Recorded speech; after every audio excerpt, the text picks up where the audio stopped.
ડભોઈમાં રજા ચિઠ્ઠી વગર બાંધકામ કરનાર દેવસદનના માલિકને નોટિસ. કોમ્પ્લેક્સમાં મુસ્લિમ વેપારીઓના મોટા પાયે બુકિંગ થયાની અટકળો.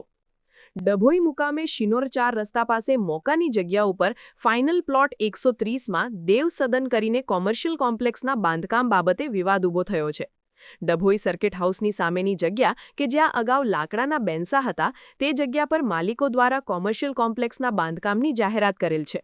જે બાબતના ખાતમુહૂર્ત સહિત બુકિંગ સેરેમની કાર્યક્રમ પણ રવિવારે યોજાયો હતો, જેને લઈ સત્વરે જાગેલી પાલિકા દ્વારા નોટિસ ફટકારાઈ છે.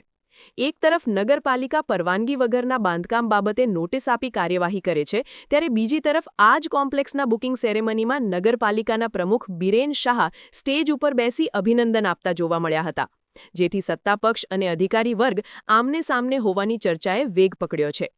કોમ્પ્લેક્સના ખાતમુહૂર્ત સહિત બુકિંગ સેરેમનીની જાણ નગરપાલિકા તંત્રને થતાં નગરપાલિકાના ચીફ ઓફિસર દ્વારા લેખિત નોટિસ ફટકારાઈ છે. સાથે બુકિંગ સેરેમનીમાં થયેલા બુકિંગ જોતા નગરના એકમાત્ર હિન્દુ બહુલ વિસ્તારમાં પણ મુસ્લિમ વેપારીઓને દુકાનોના વેચાણ અપાતા હોવાની વાતોએ લોકચર્ચાની સાથે હિન્દુઓમાં કચવાટ હોવાની વાતોએ જોર પકડ્યું છે.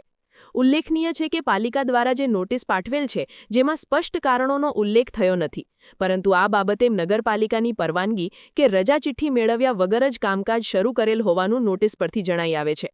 વધુમાં આ જગ્યા ઇન્ડસ્ટ્રીયલ ઝોનની છે કે હેતુફેર થયેલ છે, તેમજ અન્ય સાધનિક મંજૂરી પણ લીધેલ છે કે કેમ તે બાબતનો ઉલ્લેખ પણ નોટિસમાં કરેલ નથી. જે બાબતની જાણકારી નગરમાં વાયુવેગે પ્રસરતા લોકોમાં ઉત્સુકતા અને રોકાણકારોમાં ગભરાહટની લહેર પ્રસરી છે.